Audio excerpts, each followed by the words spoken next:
Strap on your shin pads because we are back for another week of the Hockey Hour. Jace Gabriel here with you, and joining me as always is former Hockey-roo Jane Claxton. Welcome back, Jane. Thank you, and welcome back to yourself. Thank you. Another big show we have ahead. We've got all the news coming up shortly. We've got our mailbag. We'll go through the results. Before we go to the results, the mailbag is elite this week. Yeah, I'm very happy with this. Glad we're sucking people in. Yes, absolutely. So we'll go through the results of the Stiles Electrical Premier League. We're going to chat to probably the most talked about player at our show this week from the Stiles Electrical Premier League in Steph Kershaw from Wasps. We're not obsessed with her. No, we're not. We're going to have the Dugout again this week, and we've got an under-21 flavour, being that they're away, and we're going to talk to the 3-in-a-row winning under-21 men's coach, Tim Geers, and find out a bit about the under-21s and how he approaches it, and a little program that he's got himself involved in.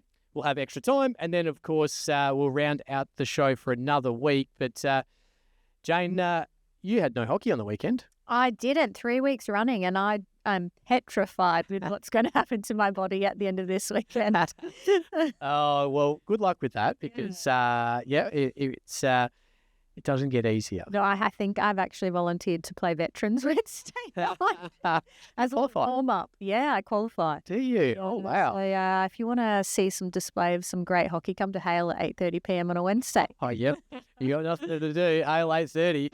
All right, let's rip into the news. And as I just mentioned, the WA 21s are away at the moment. They're in Bendigo at the Bendigo Regional Hockey Complex for the under-21s National Championships. They started 3rd of May and will finish on the 10th of May. And the tournament, of course, will bring together the emerging talent across the country, with each team vying for national honours and a chance to shine on the big stage. Of course, as we mentioned, the WA men have won the last 3, and the girls looking to improve on their performance from last year. Now, as of recording, which is Monday, obviously only having the weekend's games, the girls are none from 2 and the boys are 2 from 2, but we'll give you more results next week. But do you remember your under-21s? My last one I do, yeah. I think that's because I won player of the tournament. Oh, hello. Well, where's your trophy? You still got it? Your mum and dad. Dad probably has a frame somewhere. Yeah. And we did really well as a team. So I think we came second. Okay. That for SA, that's very good. Yeah, absolutely. Yeah. My last 21s was in 2008. 2008. Yeah. Hockey was very different back then. Yes, I know. There's no autoplay. We would be mortified about what we thought was great. Well, the Australia Practice Series wrapped up, Jane. Yeah, if you were living under a rock and weren't aware, the last week here in Perth, we hosted the Australian Practice Match Series, where Kookaburras took on Malaysia for 4 games and Hockey-roos took on India for 3 games. From the Kookaburras perspective, they won 3 out of the 4 games. First match was 5-2, second 4-1, 4-all, and then 6-1 in the final match. So, 1 draw in there, 4-all draw. I always get excited when it's high scoring draw line. But yeah, plenty of opportunity for all the Kookaburras to get exposure there, especially through the development squad. Yep. And on the Hockey-roos side, they took out 2 of the games and then lost the final one. So first game 2-0, 3-2, second game, and then 0-1 the last game, which myself and Will commentated at, and it was very intense. I loved the crowd. Will had a great line where it was like, India never have an away match, and the crowd was certainly in India's favour. It was incredible. There was some, I think Thursday night's match, halftime. There was some dancing at halftime. I'm sure there would have been last night as well. So love that stuff. Love an Indian crowd. We should probably get them over as much as we can. The men, the women, get them all here. We'll have a massive series. I reckon that'll be awesome. That's all for the news this week. Now, the mailbag. It is growing and growing. And we thank you all for writing to Hockey WA, whether it's through Instagram or email or maybe it's through Facebook. But our first mailbag is not actually a question. It's a shout-out. Now, Dallas Brennan writes to us and says, love the show, should be twice weekly. I no longer play, but the kids and wife do. I was a terrible player anyway. he's got a shout out to some of the country clubs. So Exe's Hockey Club, the Bunbury Hockey Association and Southwest League, the Co-op Hockey Club, I hope I've pronounced that correctly, Co-op Hockey Club in the Collie Hockey Association. And then a shout out to some of the Southwest crew put huge hours into hockey for the love of the sport.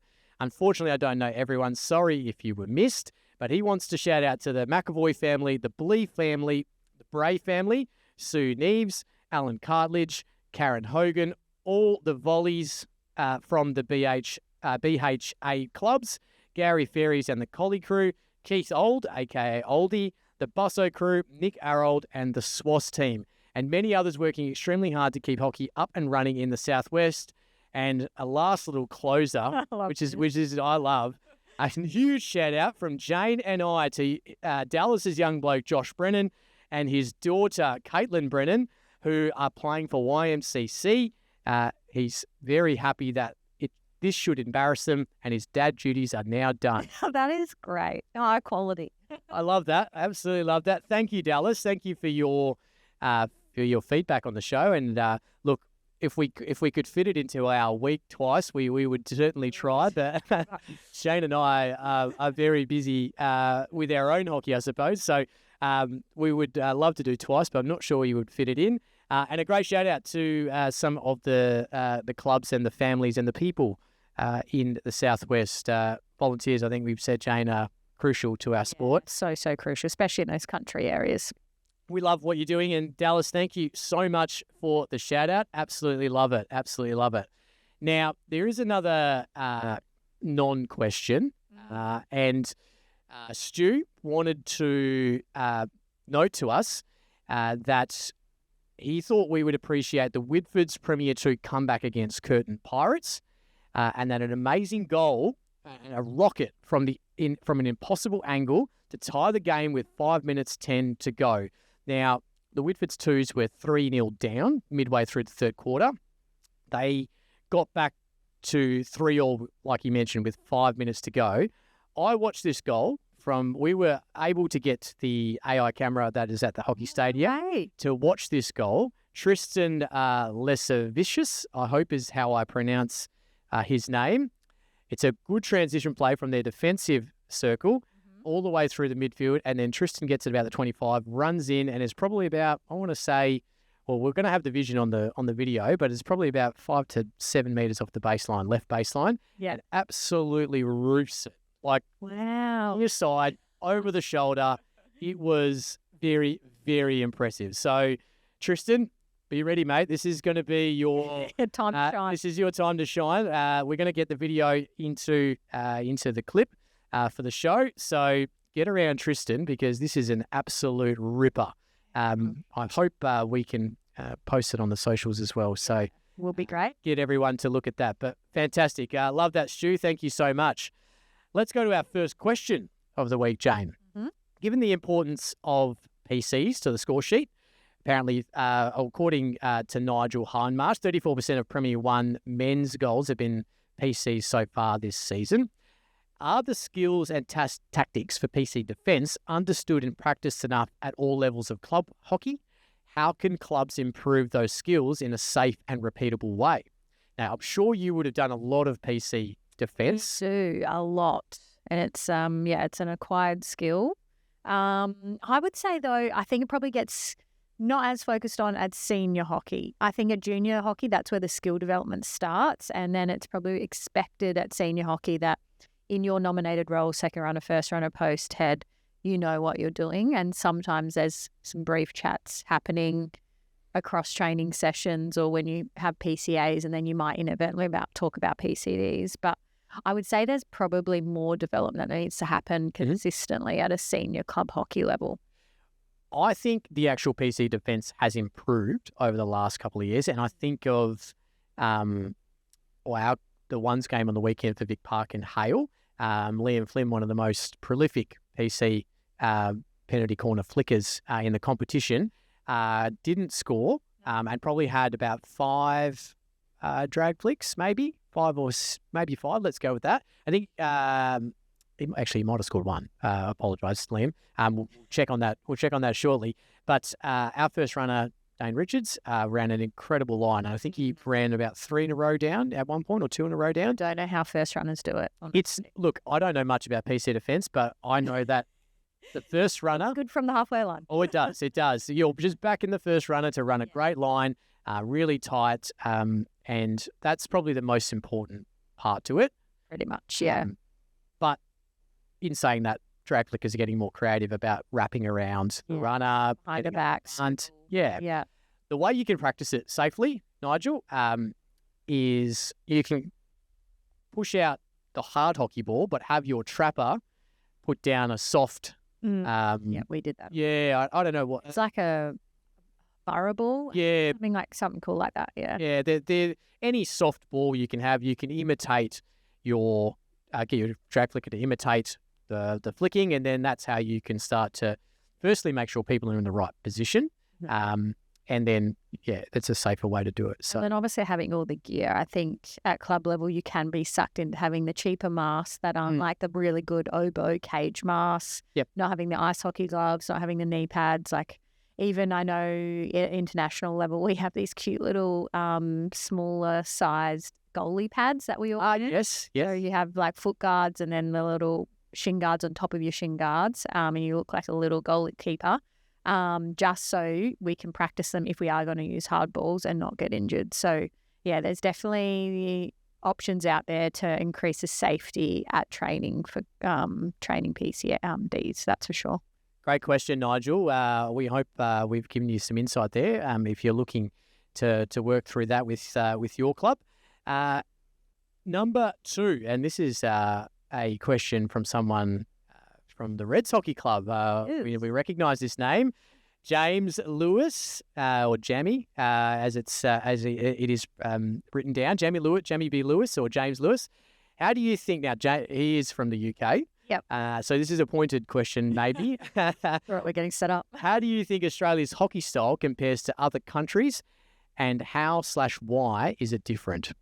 I think notoriously we have had like quite aggressive, gritty hockey, and we like to press hard. We like to have a full press, and like to get in the face of defenders. Where potentially notoriously European hockey is more standoffish, half court pressing, happy for like to allow ball movement around the back four, those types of situations, less aggressive. But I do find like China, even Holland are progressing into that more aggressive style now. If across both men's and women's, you can probably see evidence of it. It's not as natural, but because of that bleeding of Australian coaches going into those types of teams, you can see that they're trying to infiltrate that kind of way of play.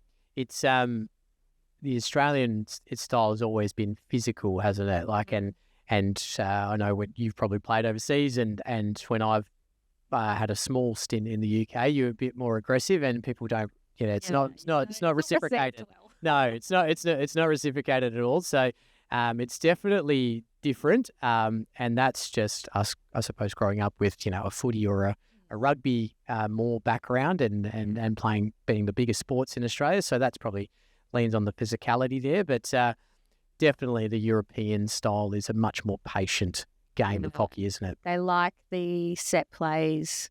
I don't want to call it pretty hockey because they can be quite gritty at times, but it is lovely to watch and how they set things up. In terms of, I guess, why it's different, I think that as you hit the nail on the head, the cultural differences and what our sporting backgrounds are. We see AFL and that's kind of a really gritty, intense sport. Even you could throw netball in there. Like, I think we're just built up being so competitive and wanting to win and tall poppy syndrome stuff, driving us to like want to be more aggressive. But it's interesting. I think, are starting to adopt a lot of different techniques playing hockey. Yes. Learning from other countries. And now that you're having more and more players kind of going between countries to play hockey and then coming and playing in our club leagues or international team and things like that, I think there's being sort of a merge of a lot of different styles coming into Australian hockey now. Love it. Thanks, James. Hope that's given you some an answer to your question. And if not, make sure you see Jane at training and ask for further comment. Last one in the mailbag for this week. The teams that are winning consistently this season in the Stiles Electrical Premier League have been a bit different to last year. How crucial is it to have your Aussie players playing, and has this been a key factor to results so far? This is from Tanisha. And all Whitford's Premier League teams finally get some points soon. Tanisha, thank you for your question. We would like the Whitford's teams to get some points as well, because we want them to be obviously winning and feeling good about their hockey. But what are your thoughts? How crucial is it to have your Aussie players or your national squad players? I think it changes the dynamic of the competition entirely. Yes. Some people will agree and disagree, but I think the huge strength of WA hockey and club hockey is the fact you have access to these players, and the standard dramatically increases when you do. And even when we're putting on our bets each week, we bet on whether people have their representative players in their team or not, as to whether they will win or lose. And inherently, they are the best in the country, so naturally they should be probably injecting themselves into how the result of a game goes. And your consistency in accessing those players, I think, probably will impact where you are sitting on the ladder currently. And then as soon as those players drop off, then your development of your own club players comes into play. And so then you see those clubs that have a really good base level step up. Yep, 100%. I think what teams can do is rely too much on their Australian players. And it's all well and good. You can always just probably shovel a ball to, say, a Kai Willett, and he's probably going to receive and be able to, get forward, but can't always shovel a ball to maybe a midfielder, that's best hockey is club level, and it's a different outcome. So it is very, very important that the rest of your squad and anyone playing in those positions that, an Australian player can have close to, maybe not necessarily the same, but close to the same output as they might. They're always going to have the X factor, I suppose, when it comes to the end of the day. But thank you, Tanisha. Probably to answer your question, it's played a part, but I don't think it's a key factor to the results so far. We look at when we will surely look at the Freo men, I think they just have Jack Welsh as their national squad player, and I think it's the likes of the others that are contributing as well, and then hence why they're sitting top of the ladder. But that's all for the mailbag this week. Okay, Jane, now time to look back at the weekend that was the Stiles Electrical Premier League. Let's do the wrap of the women first. One less game because, of course, your game with Wolves is postponed to about half of the 21s, being with the WA at the WA 21s team. But we go to the first game, North Coast Raiders and Whitfords. And North, we noted this as someone was breaking their duck, and it was Raiders who got off 0 with a victory. Sienna Berry, Cassia Poole, and Maddie Daly on the score sheet. Big win for Raiders, just push away. Yep, I think they would have been fist pumping to know that they got away with that with the W. Absolutely. We go to the next game on Saturday, and it was a 5-2 victory for Hale over Vic Park. I'm not sure we quite saw this one coming. We thought it might be a little bit closer. And again, judging from who was playing on either side, I think we kind of said Hale potentially, but Vic Parker still have had some high-quality players out there. But by my insider knowledge, Hale played really well. Probably should have been a 5-1 lead, but they let in a PC scrambly goal in the late part of the game. So, yeah, that's an interest. When I saw that on the weekend, I was like, interesting scoreline. Yeah. Mickey Spano, Lene Milan, who is back, the huge in for them. Tyler Pedley, Sarah Burns, who I probably think was best on ground, and Shanae Haywood, the goal scorers, whilst for Vic Park, Beatrice Monga-Maloney and Renee Rockcliffe with the late PC goal. That was comprehensive. I didn't expect that one. I think you might have even called a draw from memory. No, I called a draw in your game. Oh, did you? Okay. Yeah. Well, you're almost right. So I know. I was refreshing your game. And then we go to the next game of the round, Melville. A 1-0 loss to Lions. What a cracking game. Georgina Dowd scored in the 22nd minute. and that was all she wrote. This Melville team's got something about them, don't they? Yeah, I was there commentating this game, and it was actually quite an even spread. Like Lions, obviously great with moving the ball around, but Melville held their own. And I think teams are going to struggle to score against them. Their defensive systems and aggression, and they're happy to stay in the fight. They're happy to play scrambly hockey. I think teams are going to keep struggling to score against them. Jeremy Davey doing some good work with the Melville girls, but it was Lions who prevail with the victory. And the last game of the round, probably the shock of the round in women's competition, a 3-2 victory to Wasps over UWA. Cam Tidy with 2 in the first quarter. And our favourite, Steph Kershaw, just sealing the deal in the 58th with a field goal. Lucy Hills and Torva Sharwood getting on the scoreboard for UWA. We'll ask Steph about this soon, but this is a ripping result for them. Yeah, great. I did not see this coming, and I probably when you'll hear the interview with Steph, she likely doesn't either. So, but yeah, nice to see. It got tight at the end too. Alicia Torrey getting the yellow card with a minute to go.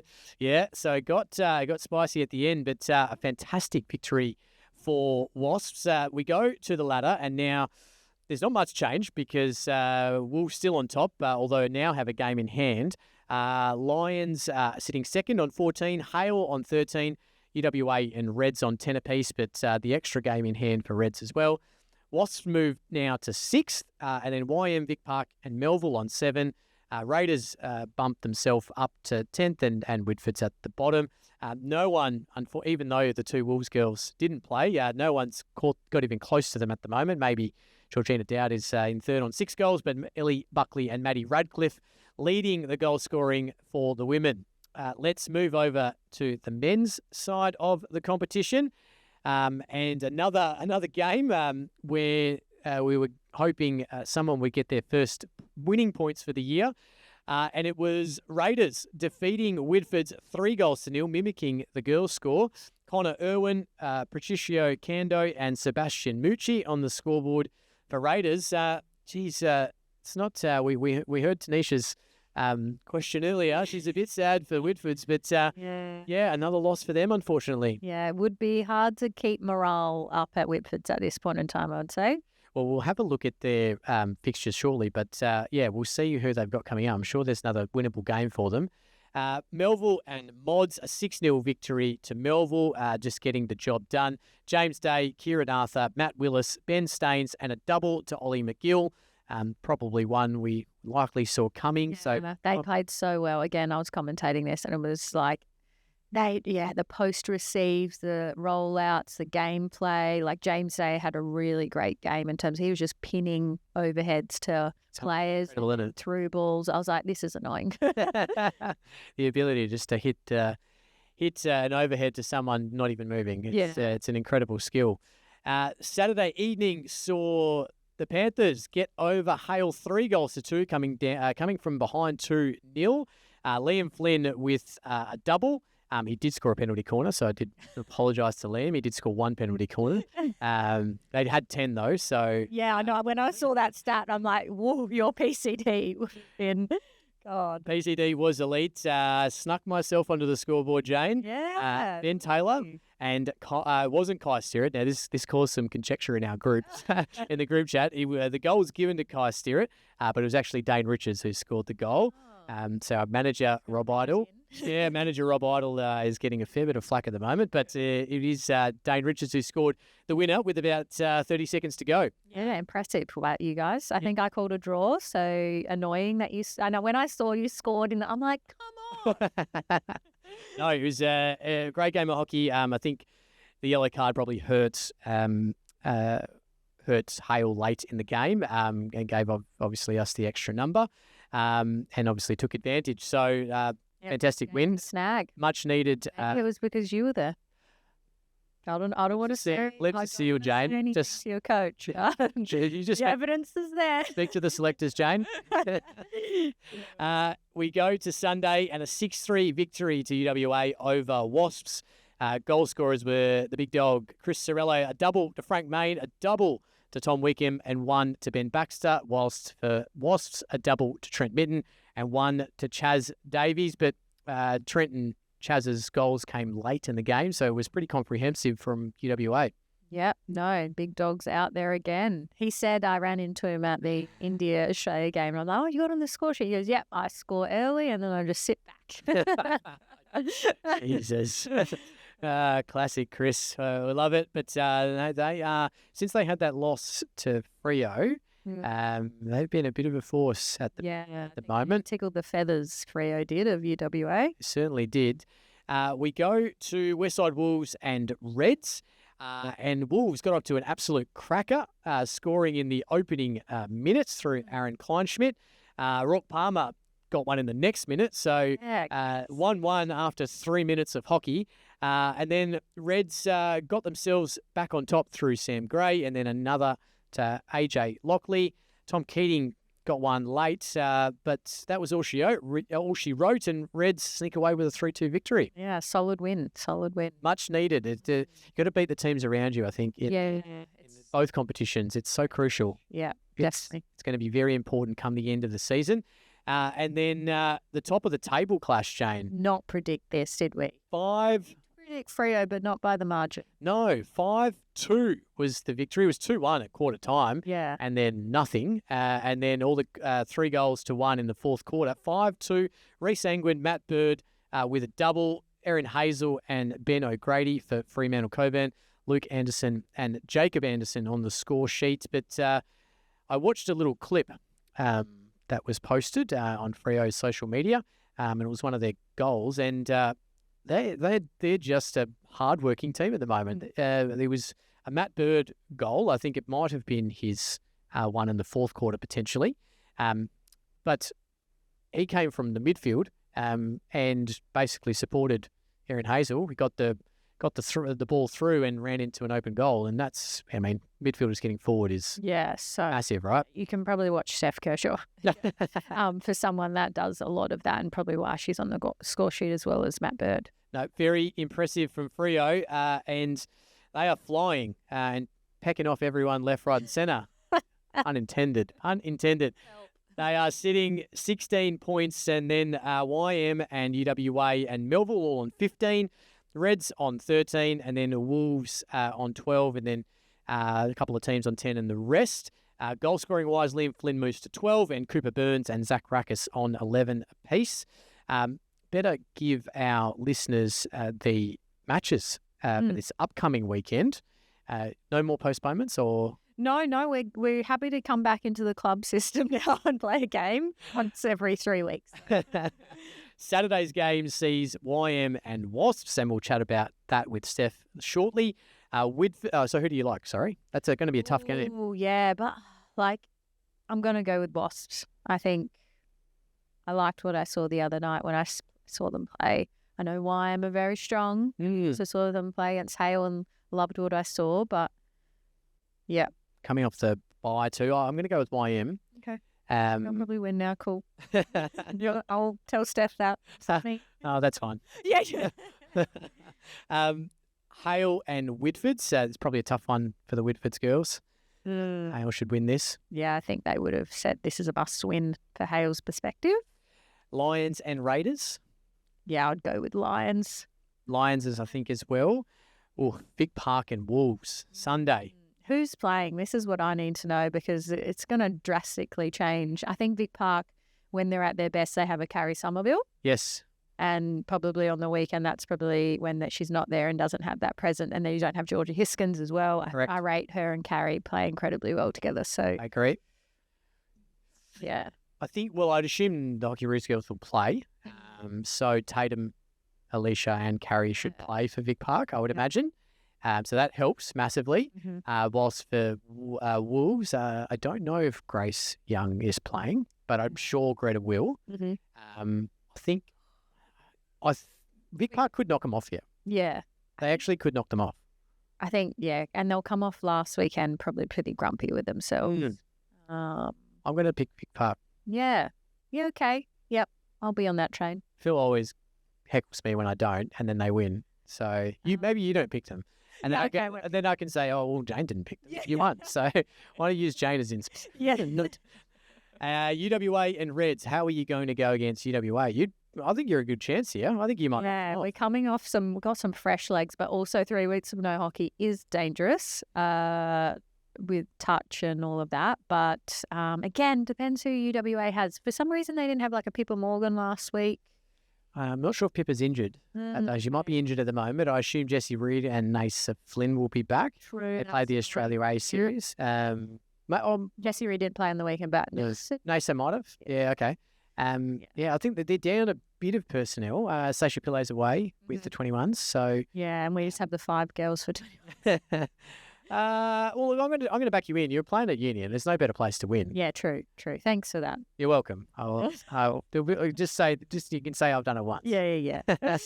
And Melville with the bye for the women. For the men, YM and Wasps. This should be a cracker on Saturday too. Yeah. Again, I probably maybe Wasps. Wasps, yeah, okay. I'm just gonna go rogue and go Wasps. Yeah, I'm gonna go Wasps as well.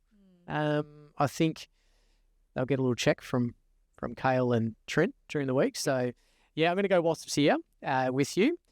Doesn't get any easier for Whitford's coming up against Hale. Hale should win this game, unfortunately for Whitford's fans. Yeah, I think. Sorry, Tanisha. Liam Flynn score fast. It could be. Pressure Liam. But... This could be the game of the round though. Freo and Melville at the Bateau turf. This is going to be an absolute ripper. Yeah, not sure. I think they're both really physical teams, so that'll be interesting. We'll do the card count next week. Yeah. I'm going to pick a draw. I'm going to say 2-2. No, I think Freo will come out on top here. Pick Freo? Pretty close, like a 2-1. Okay, I like it. It will certainly be close, that's for sure. Mods and Raiders. Oh, this could be a ripper. Mods probably got beaten by probably a better team, but had some good results. But prior to that, North Coast Raiders get their first win of the year. Who do you think? I want to back in Gucks now that we obviously interviewed Wheatland last week, and I was a huge fan of Wheatland on the weekend. He dominates out there for Mods, and he puts in a huge effort.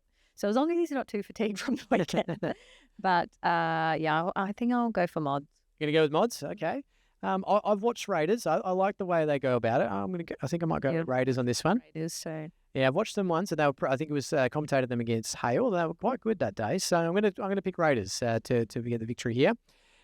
The Vic Park and Wolves. This is another ripping contest and another very important one for the Vic Park boys. Yeah, I think you guys will be fine. Okay, I hope so. You in? I'll let you know Thursday if I'm selected. Yeah, if you want to change your tip, my vote will change. If you're not selected, then don't worry about even trying. I obviously know where my heart lies. UWA and Reds to round out the weekend. Yeah, UWA up on an upward trajectory, and Reds having a few struggles week to week, but it'll be a hard one for Reds, that's for sure.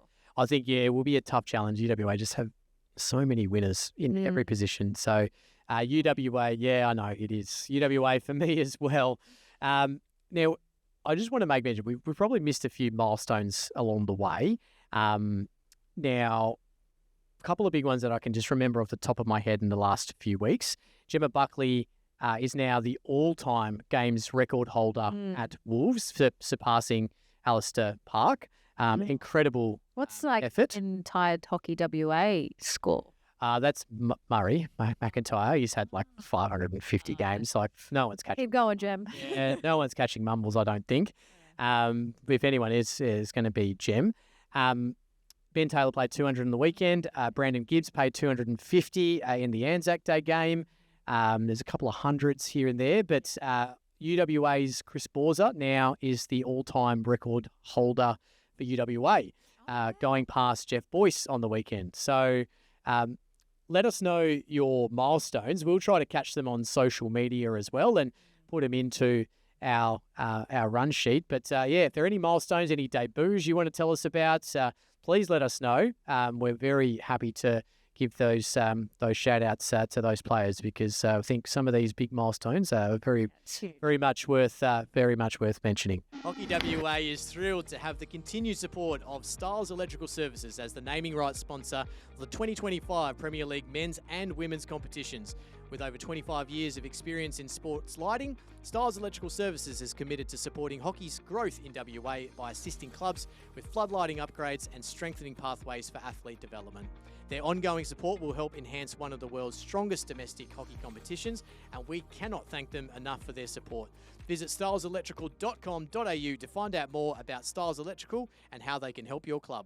As always, we're interviewing the star of a Premier League competition this week, where we go in-depth to their teams, set up thoughts on the year ahead and insight into the competition's strengths, things they're looking forward to, and a little bit of their hockey journey. And this week, we're a big fan of hers in Stephanie Kershaw, who is currently playing for Wasp, but also well known for her escapades as a hockey-roo. Welcome to the podcast, Steph. Thank you. I'm such a bigger fan of both of you. It's so nice to be here. You don't have to flatter us. Yeah, no. Please keep doing it. Something we do every week, Steph, as a little icebreaker, is understand people's coffee order. So what's your coffee order? Oh, mine's boring. It's just flat white, but I get it extra hot and everyone calls me a grandma about that. But I commit to it every time. Is that because you just like it really hot, or you take a long time to drink it? Both. I think I just have I'm so scared of it being mildly warm that I just can't deal. So I just go extra hot, brings up. So it's always better hot. I like it. So obviously we mentioned you're playing with the Wasp girls again this season. You've been with them for quite a number of seasons now, I think, probably since you moved to Perth. And this weekend's game was, I think, pretty exciting for you guys. Talk us through how it went. Yes, I actually realised it's my 9th year with Wasp, which is crazy. It really doesn't feel like that. It was wild this weekend. I think we went into it hopeful, but also realistic. We knew that they were a good team, but we just wanted to go out there. And honestly, before the game, I was talking to one of the girls and she just said, we're just going out there to try our best. And I thought, absolutely, that is a great mindset to have. That's literally what we did. And I think all the girls just dug deep, scrapped around. Probably a bit of the game was not really going our way. They were on top of us for a while. But I think we just took our opportunities and it ended up really well for us. Fantastic. 3-2 and got yourself on the scoreboard again as well. If we go back another week, it was a great win Anzac Day against Vic Park as well. I think you might have scored the goal too from memory. But sorry, we do love you. It's really bolstered your season, and I assume given the group a heap of confidence against two pretty strong teams in Vic Park and UWA. Yeah, 100%. I think, the game before kind of gave us that confidence, I think, that we could find the win when the game was hard, and just sneak a sneaky goal in to win it. But, the girls in defence do such a fantastic effort. Summer the week before, Hannah this week. They've been amazing as goalkeepers. So, we're very thankful that we have such a strong group there, led by Lizzie Dugout. She's still kind of the legend hanging around the group, which is really nice. Yeah, exactly. So, we're really lucky to have them in defence, and that's helped a lot as well. Yeah, you obviously mentioned a few teammates there. Is there anyone on the field that's really impressing you this season? Oh, there's a few people. We have our Japanese girls, so Rena and Kaho, and they're just so solid. Rena's getting put on the ground once or twice a game, but she just gets back up and just keeps going. And Kaho's got some amazing 3D skills. But Cam on the weekend scored a double, and one of them was the ball popped up and it was like a cricket shot into the top net, which was pretty sick. So those two have been really fantastic. Love that. I did see Cam Tidy. I think we spoke to her last year. She scored a couple of goals. So the Wasp train rolling on nicely at the moment. Now talk to us from a personal point of view. It's just club hockey this year. Obviously, choosing to step away from the national program. Tell us how you're finding that so far. Yeah, it's really fun. I've always loved playing for club, but obviously when you're in the national program, sometimes there's years where you don't get to play at all. And last year we didn't get to play a game. which is obviously for obvious reasons, with the Olympics taking most of our time up. But no, it's so much fun. I love just being back around the club, having that club feel, not taking hockey too seriously, but also I can't not take it that seriously, so it's hard. We all try. But no, we try. I try to not take it seriously, and then the game happens and it's out the window. You said you have YM this weekend, and both Jason and I have been eagle-eyeing YM and thinking how great they have had the start of the season. They're a bit of a challenge for most teams. What are you guys thinking going into that match? Yeah, I think we know that it's going to be tough. Like, we've kind of seen their results. I haven't seen them play yet, but I've seen their results, and it looks like they've been playing really well. And I know they have a few really strong players in that team. But look, I think one of our main goals will be just not to give away any corners. I think they've been really strong on the corners. So I think if we could do that as a group, I think that will go a long way to maybe getting those 3 points. But again, we take everything very week to week. We haven't started looking at YM yet, but I'm sure on Tuesday, Tate will be giving us a rundown of kind of what our plan is. Yeah, it'll be a good game. I think it'll be a really good game, this one. And you're very close on the ladder, so it'll bolster and break away, I suppose, the pack a little bit. Speaking of Tate, between Tate and the group, what is your goals for this year? Is getting in the top 5 for finals a realistic goal for you guys? I mean, it's definitely our goal is to make the top 5.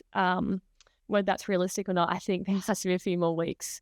But we personally, as a team, think it's a realistic goal, and that's what we're working towards. Like, especially the last 2 weeks, we think we are a pretty good contender for being in that top 5 if we continue to improve and progress. So yeah, that's the goal. Taking it week by week, and Tate's just a very chill vibe, which keeps things nice and relaxed, which is good. No, I love the ideology you're kind of communicating. And even as you said, what your teammates are saying going into some high pressure matches, they're just happy to go with the flow, which sometimes can make it a lot easier, and no one's really burdened by the daunting task of playing like the Wolves or the UWAs, which have some high quality players. So yeah. Will you head back home, Steph, at any point this year and maybe play a club game at home? Oh gosh, I was actually hoping to get back for Opens, but I sadly double booked myself, so I can't get back to play for Townsville, which would have been really fun. Yeah, the god of hockey returns. Oh gosh, it's been a minute, but maybe in August. I don't know if I'll take my hockey stuff. We'll have to wait and see. Okay, well, very exciting. I'm sure the club or someone over there will just round up some hockey gear for you, or you can probably talk to the Spono. I'm sure Richard will send you over some sticks just for a weekend. So no, sure, don't worry. If anyone, my dad will pull them out of like the basement and be like, get out there. Love it.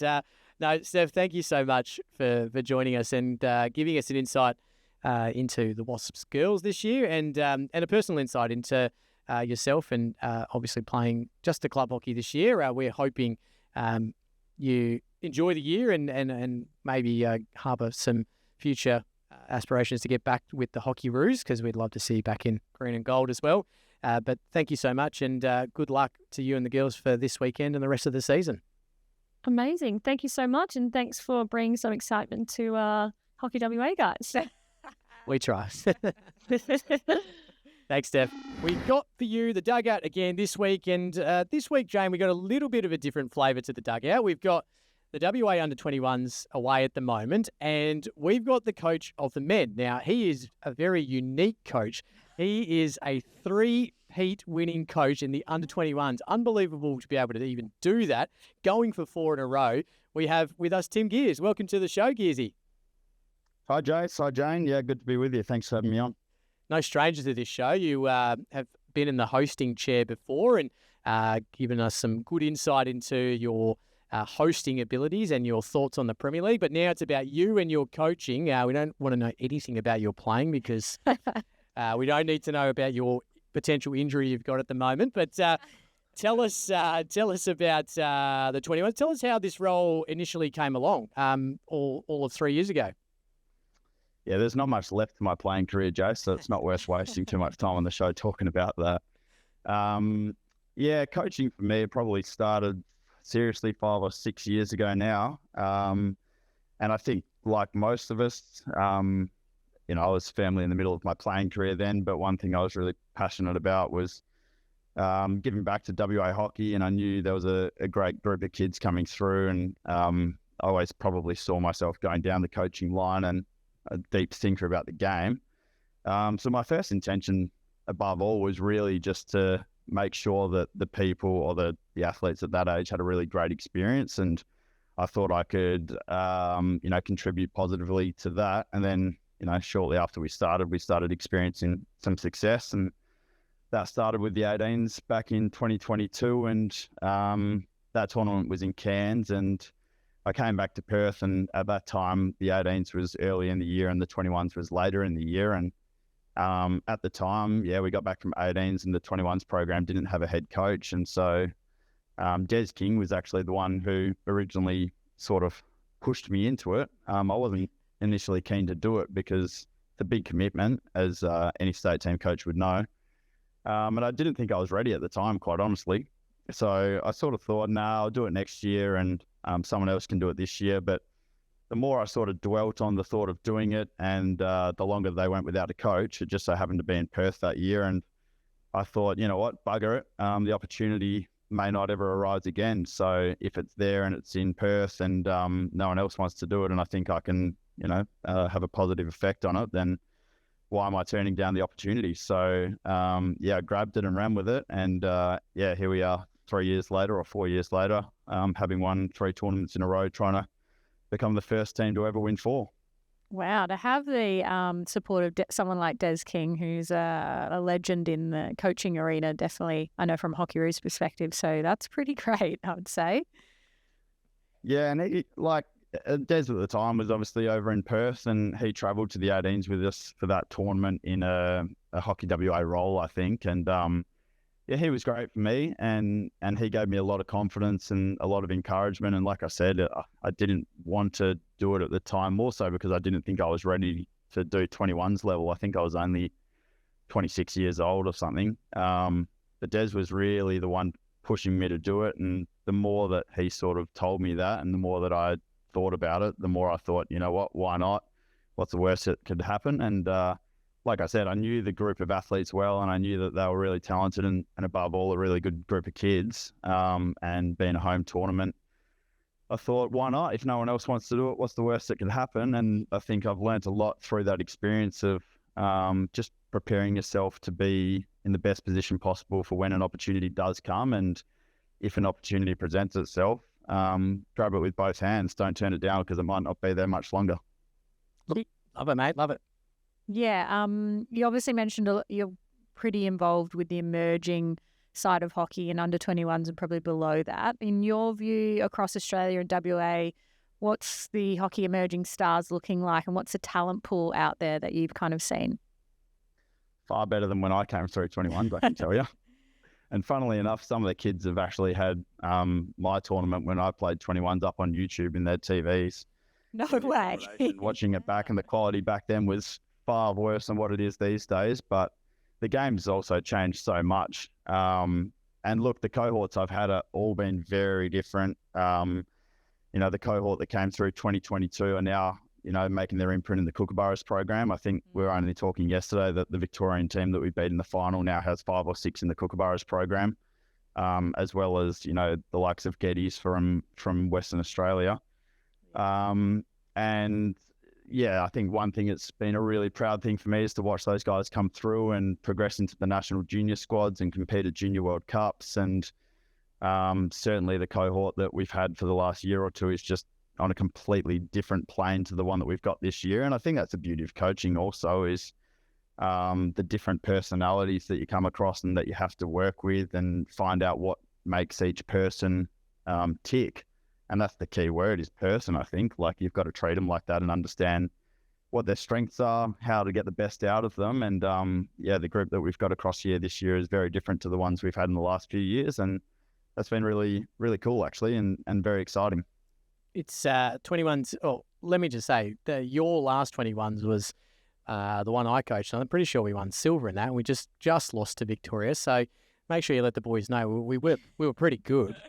We just got pipped at the post. So, but you know that 21s is, well, Jane and I definitely know, and I'm sure you know that it's probably some of the fastest hockey going around, and it's end-to-end, and it's very basketball-like. How do you, I suppose, work with the players to really think of the strategy you're trying to put in place and not just go, head down, bum up, 3D skills all the way through and try to, eliminate everyone and score the Tommer in the roof of the net? How have you have you started with that initially with the first group that you coach, and then sort of built on that with the group now? Oh, yeah. Well, funnily enough, we were out watching Victoria and Queensland play last night, and that was like watching Globetrotters. They just play such a different brand of hockey to what I try and get our group to play. But I think that's also ingrained in sort of the culture and the history of each state. Typically Queensland like to play fast, and they've got good goal scorers up front. Victoria are very good one-on-one players, and they love to attack forward with a lot of numbers. New South Wales, typically very good ball handlers, play a really nice passing game. And WA, I'm sure if you asked anyone across the country, are just like really, really gritty. They try very hard. They work really well as a team. And often if you look back through the successful WA teams, they'd probably say they just played better as a team than all the other states. And I think for me as a coach, is trying to get them, like I think of the game a little bit as chess, and it's trying to get the players to understand the why behind what we're doing. And certainly from a coaching standpoint, like I don't think it suits us in Western Australia necessarily with our athletes and the way that we've been brought up playing to play that run and gun and transition offense and one-on-one, high flow attacking hockey. We're more possession based and like to dictate the game with the ball and with structure. So I think that's, the imprint I put on my teams, but also allowing them to understand why it is that we do that. It's one thing to say, yeah, we want to possess the ball, but it's like, what are you actually trying to do by doing that? And so, like I say to the boys all the time, we've got a framework that we play in, a certain system and some certain guidelines around what we're trying to do with the ball. But at the end of the day, they're all very talented hockey players. And one thing that I really try to do with my coaching is allow them to express themselves on the field and to play with freedom and to play on instinct. And we understand that we're going to get it wrong, but all I ask of them is that if they get it wrong, just to turn around and run hard for their teammates. And I think we have a good understanding within the group that that's how we're trying to play. And so if things do go wrong, there's no one really getting angry or frustrated, because that's the way we're asking them to play, really. Yeah, I love the development of smart hockey players. I think that's such an underrated tool. You can be so gifted, but if you don't really have much thought behind it, when you progress through the senior ranks where hockey becomes more of a game of chess, as you say, you just really get overwhelmed with trying to play to a structure.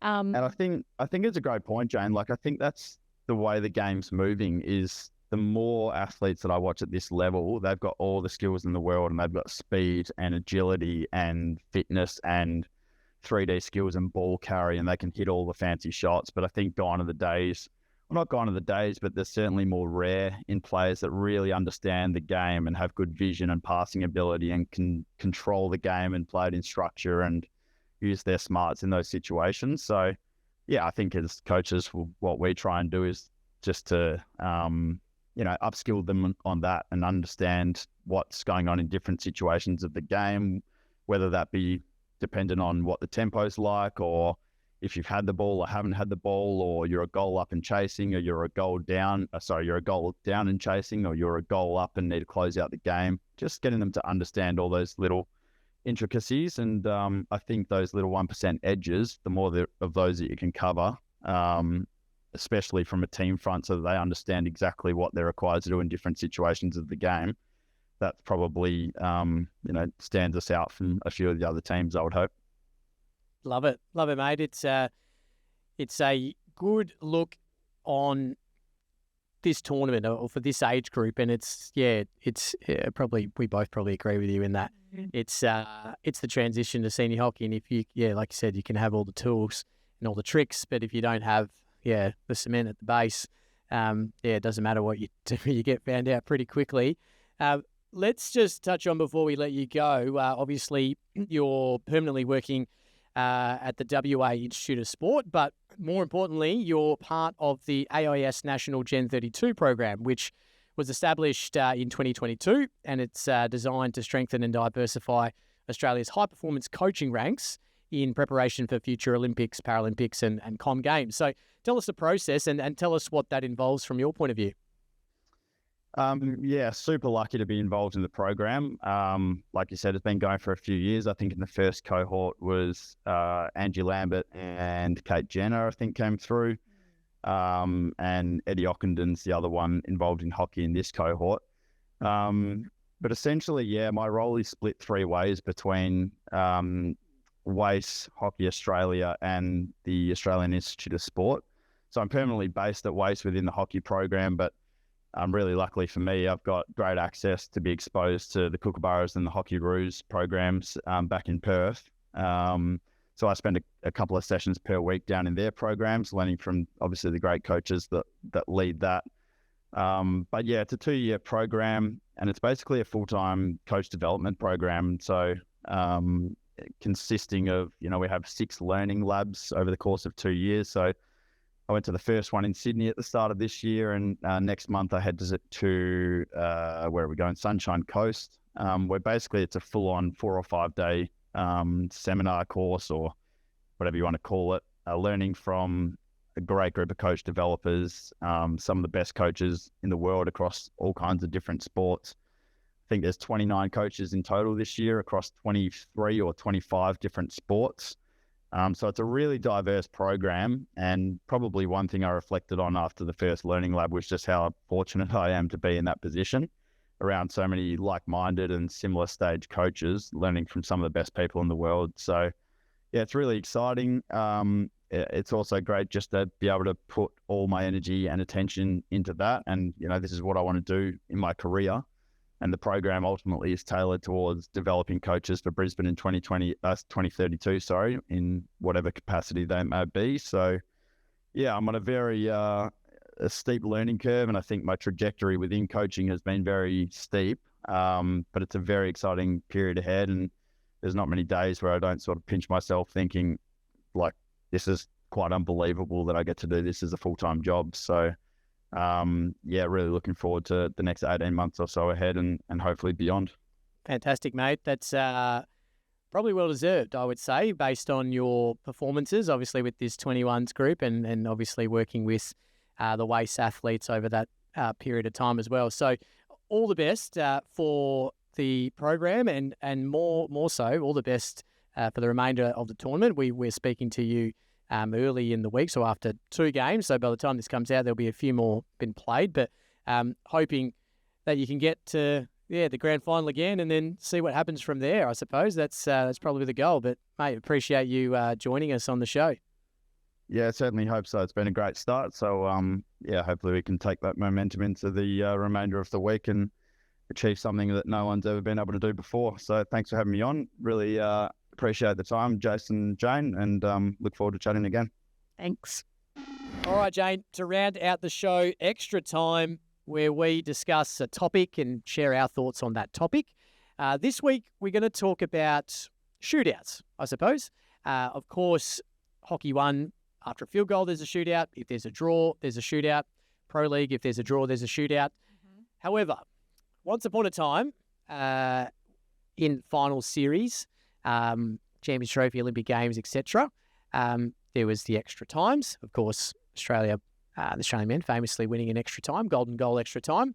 But there were strokes, penalty strokes, which sadly has brought... so your forte? No, well, I love it. I do enjoy penalty stroke. But in a pressured situation, we want to go back to Sydney 2000. Penalty strokes is what the Kookaburras lost on. So there was once upon a time in the AHL, as it was formerly known, I think up until maybe 2005 or 6, there was what we call drop-offs. Yep. Now, what we want to know, what we're going to discuss this week is, what do we think is the best option for finding a winner? Because we all know when we get to a shootout, it just becomes anyone's game. Yeah. It's not, there's no skill to it. well, there is skill to them. Apologies. See, Blindly run in. yes, it's more in favour of the attacker. Yeah. The goalkeepers have become incredibly good at it. But is it a true reflection of what was potentially a fantastic game of hockey? Yeah, I think hockey, one-on-ones has really made goalkeepers shine. And I like that aspect. Goalkeepers get a hard time by every field player ever known. And whenever you're counting numbers, it's always like, oh, yeah, it's a 10-a-side game. And they're like, no, it's 11. We'll count 2. And so I think it's really highlights the development of goalkeepers, especially at international level. I think some teams get away with being great on the field, but they never develop their goalkeeper skill set. And so they've got, I'm not going to, lack of a better word, a little potato in the net. But they get away with it because they're so talented everywhere else. Whereas I like the concept that it goes, hey, how good is your goalkeeper? Absolutely. And so I do like the concept of one-on-ones. I hate taking them, and I never was. No. I was in what was called the Brussels sprouts, with the people that you don't really pick. That's a good name. I like that. Nobody likes Brussels sprouts. Yeah. Nobody picks them. I love them after field goal, hockey one. I think that's awesome. But let's talk about a draw in a final. So, yeah, like I was said before, AHL, when there was a draw previously, there were drop-offs. So it would essentially be extra time, goal-to-goal extra time, but you would lose 2 players. So you would play with 9 for a period, and then hopefully someone would score, and then you would go to 7, and then you would go to penalty strokes. Yeah. So what are your thoughts on drop-offs? I have like a really deep memory ingrained in my brain about drop-offs because it was like, I reckon, a 40-degree day. And I was like walking skeleton out there, and they're like, drop-offs. I was like, worst idea ever. So highly weather dependent and how fatigued you are because, by the end of the game, you're like, the last thing on your radar is, okay, let's play that same version of hockey, but with less people and no subs. I think you could sub. Yeah, you can sub, but no one ends up subbing because it's so hard. Yeah. Well, I think you put your best 8 players on and your goalie. Let's make sure we. Yeah. I think you'd get a result quicker. Oh, really? Yep, 100%. I think you would see it opens up the game, right? More space, and especially in how hockey's played nowadays. I think we were talking about it last week. The speed, the skill. You couldn't. I mean, you would still have to go up and down, kind of like a basketball, because it would just be end to end. But I think you would find it would be fascinating to see the structure. But I actually think you would score quicker than having to go to a shootout. Yeah, true. If you start thinking about it, if you can get in the hands of have an overhead type individual in the back line, you get a 16 and just go stand in the circle. Yeah, 100%. Aaron Govers kind of Knowlesy situation at World Cup. Yeah, 100%. I think if you go, drop-offs and then to a shootout maybe.